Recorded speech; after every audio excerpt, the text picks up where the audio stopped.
time I see you, you make my heart say.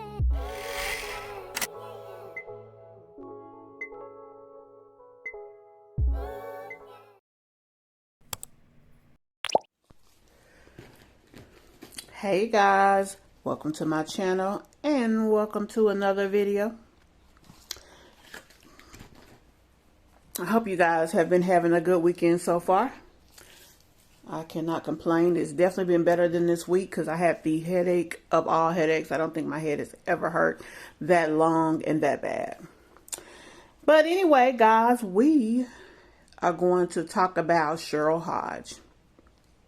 For those of you who don't know who she is, I spoke on her earlier in reference to the Ashley Grayson situation. You know, she's the one who put the video up that exposed Ashley. Well, actually, her video went viral, let's say that. A lot of other people have talked about it. There's some group on Facebook that talked about it and whatnot, but when she put her video up, it got the most traction and it went viral. Millions of people saw that video, and that's why Ashley had an issue with it. Ashley Grayson, that is. So she put the video up. She talked about Ashley scamming. The scam that she spoke of was not the credit program. She did say that she paid for her credit program, and the program said that things was coming off her credit, but when she would go look on her Credit Karma or whatever other credit profile thing she used, she didn't really name another one. She said that it would still be there. Now, let me say this. I know a few things about credit repair. And the thing is, Credit Karma gets their credit information from one directory, right?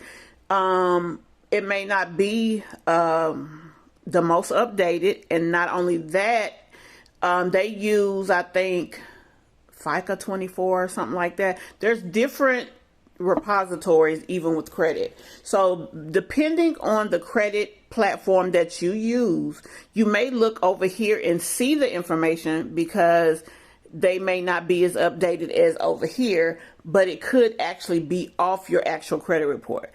Now, when it came to this young lady's business, I think it was called Credit Cake. I don't know what the deal is. What I do know is I haven't seen one person do a live testimonial saying that they participated and what they got from it. Now, she did say she had testimonials, but I did not see anyone go live. But anyway, so Sherell Hodge kind of exposed her for being a scam on a national level. I mean, people, like I said, was already talking, but it just did not rock the way her video did. So she was issued a cease and desist. She did not, I'm assuming, cease. So as a matter of fact, when it came to that cease and desist, she said that it looked fake. So, so now she's in the midst of litigation. So she did get served with papers and she is being sued. This is the question I be having. How do these folks be finding folks' addresses and stuff to serve them? I don't know. That'd be interesting. But anyway, fast forward, she's currently being sued by Ashley. So since then, a lot of information has come out with Ashley, which we're not going to talk about in this video, but I do have one coming about that. So a lot of information came out about Ashley, and from there, you know, Sherell was told, well, she did one more video and she said that she was told by her attorney basically to shut up and you know, we'll move forward with the case and let you know, the judicial system do its thing at this moment.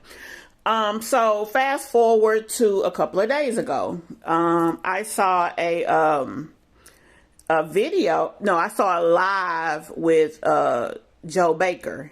Joe Baker is the guy who did the pigmatized videos here on the platform. If you Google pigmatized, he'll come right up. I believe she has a YouTube channel as well. She'll come up as well. But anyway, so he did the pigmatized videos, and so he was talking about it. Now, they had a little back and forth situation. They dealt with each other. He moved to Texas. He stayed there a year. They, you know, kind of had a little fling. And so it was kind of complicated for both of them. It did not end with them together. So in the interim of that, toward the end of his, I'm going to say tenure being in Dallas, he and her actually stayed together. She said she had some Airbnbs. She put the Airbnbs together. She let him come. She let him stay in it.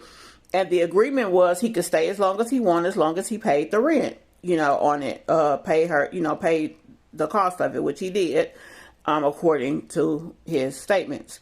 So, what he said was he ended up getting something from the credit bureau, stating that he had a credit card that was delivered to that address, in his name, and, it wasn't him.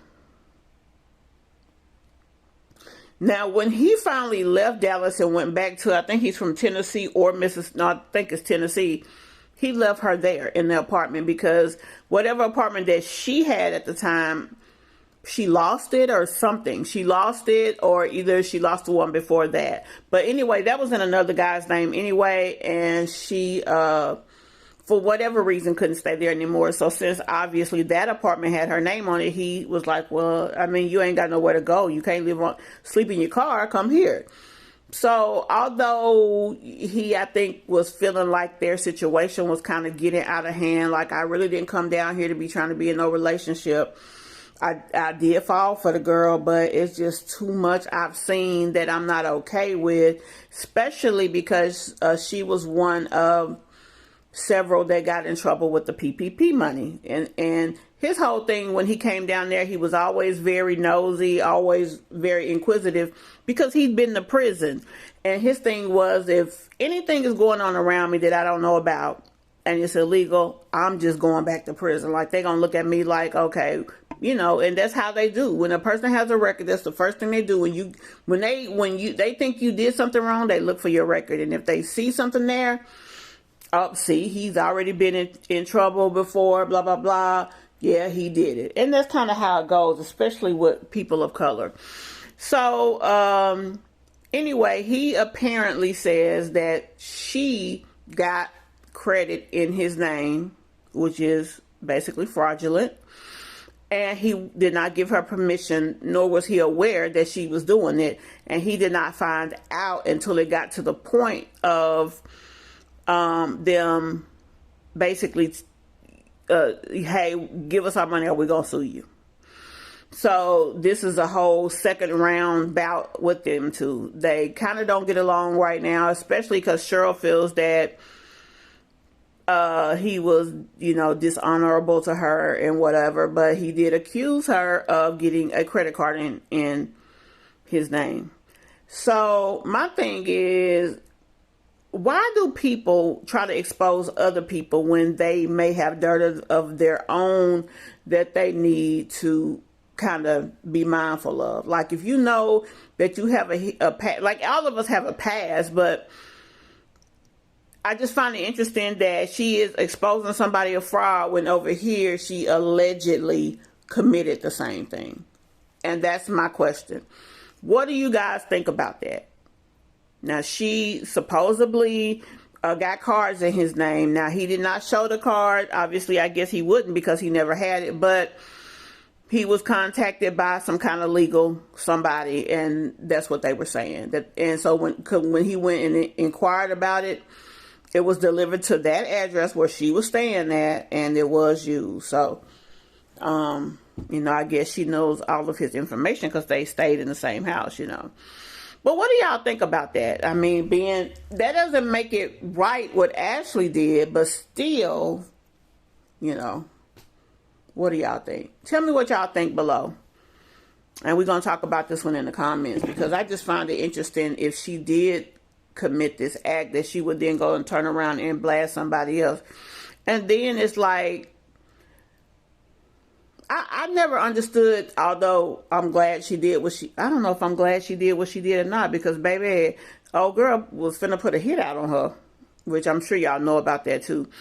If not, I've already did a video about that, so y'all can go check that out. But anyway, what do y'all think about the fact of someone kind of trying to expose another person when they surely kind of walking in allegedly walking in the same shoes. Tell me what y'all think below about that. We're going to discuss it in the comments, guys. Thank you guys for taking the time to watch this video. If you're new here, welcome. If you've been here before, welcome back. And I'll see you in the next video. Be sure that you like the video, comment, and subscribe. Bye-bye.